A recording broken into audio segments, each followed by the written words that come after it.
So, I just finished the Reynatis demo and man, this confirmed everything I thought the game would be for better and worse. Reynatis was announced back in February to a lot of online fanfare and for pretty good reason.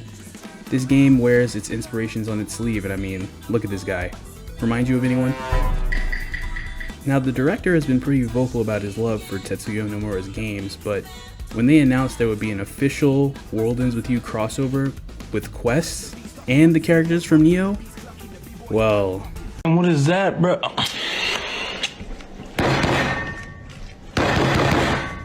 All this sounds good on paper, but the game is also being developed by Furyu, who's a pretty prolific developer at this point, but they're prolific in making like, no offense to people that like Caligula Effect, Monarch, Cry Serious, whatever, but man, every single time I play these games, I just can't get into it.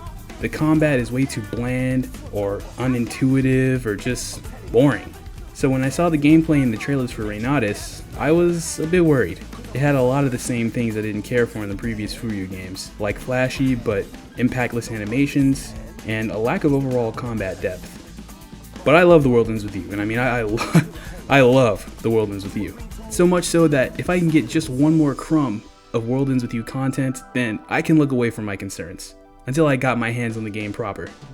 Let me start off with the things I like first. The story and setting have me intrigued right off the bat. In Reynatis, the world has discovered the existence of magic and magicians. Naturally, this kind of thing has to be regulated, so the MEA is formed. Basically, think of them as magic cops. They fight against the Guild, who are bad guys, as far as we can tell. They sell a drug called rubrum, which turns people into monsters. The war between the Guild and the MEA takes place at night during Shibuya's curfew hours to make sure civilians are safe. Mages are hiding in plain sight throughout the day, and then reveal themselves in the night.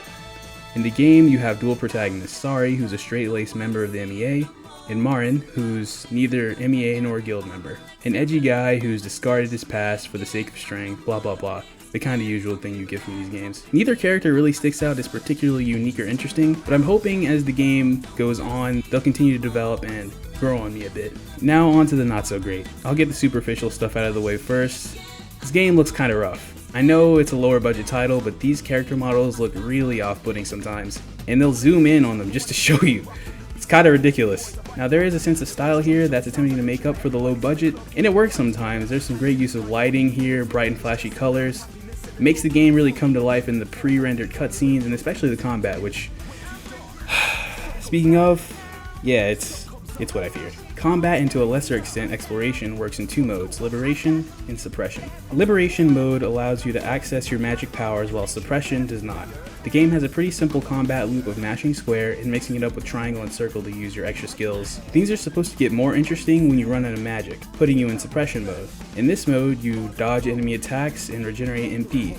You can perfect dodge to instantly regain all MP. Then go back to Liberation to smack away the baddies. If this sounds a little dull, it is. I'm not really a fan of losing my ability to defend myself in a fight, but that's kind of the whole loop of combat in this game. I found myself just standing still to perfect parry and regenerate all my MP just so I can get back to fighting, which in an action-based game, that's kind of lame. I mean, you want your combat to feel really rewarding and unique.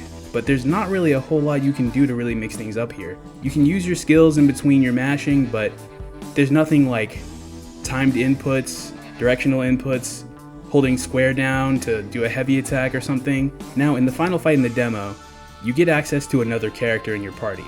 So you can swap between Marin and this other girl that shows up. I assume the way things are supposed to work is as you're fighting and you run out of MP, you swap to your other character who has full MP so you can continue to fight.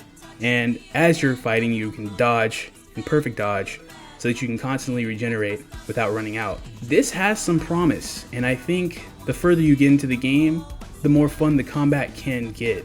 It's just no way to know right now since this is just the demo. There are other systems in this game too, like when you talk to NPCs, they can increase or decrease your stress. This can give you a passive buff of increasing your damage but decreasing your defense. There's the trending system when you use magic in public. Works like a notoriety thing in GTA or Assassin's Creed or whatever. And Malice is a kind of reputation system that unlocks different things from what I can tell. The lower you decrease its number. It's just Shibuya's hatred of I guess cops and magic users. All this to say, things are kind of coming together to make me curious enough to check the game out at a full release.